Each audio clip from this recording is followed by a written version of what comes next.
I got a date, yeah. Oh, look at what I need, boy. Because I pull up in the motor and just so. But if they here. Oh, we man. Oh, yeah, Bulaja, pick up your sailor. Leave they there.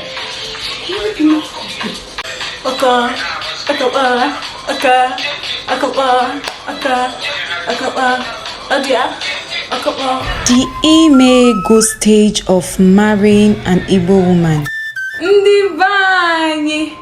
Ndị vanyị njem ọnụ ekelekwe m unu aha m bụ Awuku Gizel Chidera a na-akpọkwa m Dera Gizel aha ejiri mara ma mara. Tata bụ ụbọchị ọma Chineke na bi n'eluigwe kere eke. I'm here to explain to you the processes involved in marrying a lady of Igbo origin. So, if you are new here or this is the first video you are seeing about this, I have already explained the first two processes in two earlier videos on this channel, so do well to go watch them and do well to subscribe so that you can be notified when the remaining part is uploaded. So Ndomam, whether you are Igbo or you are not Igbo, when marrying an Igbo lady, there are 4 steps involved in marrying her. So the third step I'll be talking about today is the imego. Yes, once you pay a woman's bride price, an Igbo lady's bride price, she's yours. Okay, I'm joking, but like she's now your wife. The imego involves you coming with your umonna, that's your male relatives. You will go to the girl's father's house and you guys are going to be negotiating the bride price. Yes, the bride price is usually included in the list.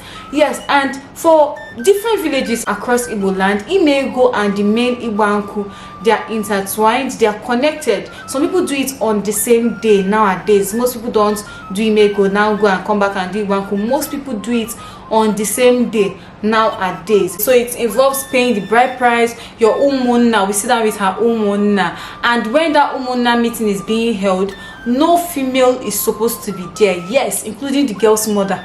It is only the girl's father. Even if the girl has a 1-year-old younger brother or cousin, he can be there as long as he's male. I don't know if you get, yes, because when my cousin was getting married, her younger brother was there. Her younger brother that is like how many years younger than her, maybe 8 years or even 10 years younger than her. He was there. So even a small male child can be there while they are discussing and bargaining and dragging, but a female is not supposed to be there. In fact, the only female that is supposed to enter into the room where they are bargaining the bride price is the lady. When they call her, when they beckon on her to come and ask her whether they know these people or should they collect the money. Yeah, so they're supposed to call her and beckon on her before a stranger will come and marry her. Never heard of that, but that's how they do it. And after that, the bargaining is going to begin.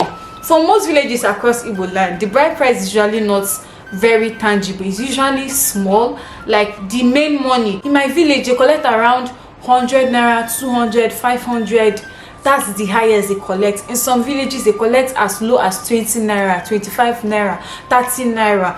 The thing that makes Igbo marriage process to be very, very expensive is the things on the list. In a case where the marriage fails and the bride and groom decide that they are no longer interested in being married to each other, the family of the bride is supposed to return that particular amount to the family of the groom. They're not supposed to return the things on the list. So if you're going to marry an Igbo lady and they're getting on that list and all of that, if the marriage ends, you're not getting the things on the list back. You're getting back that money, that bride price. Yes, it's symbolic. That's the money. It's not like it's worth every penny that the parents spent on their daughter, but they just use it. In my maternal home, what they usually do is that they will tell you to bring about maybe 10,000 naira. When you bring that 10,000 naira, they're just going to pick one note from it and return the rest to you, and they tell you that we are returning this money, use it and look after our daughter.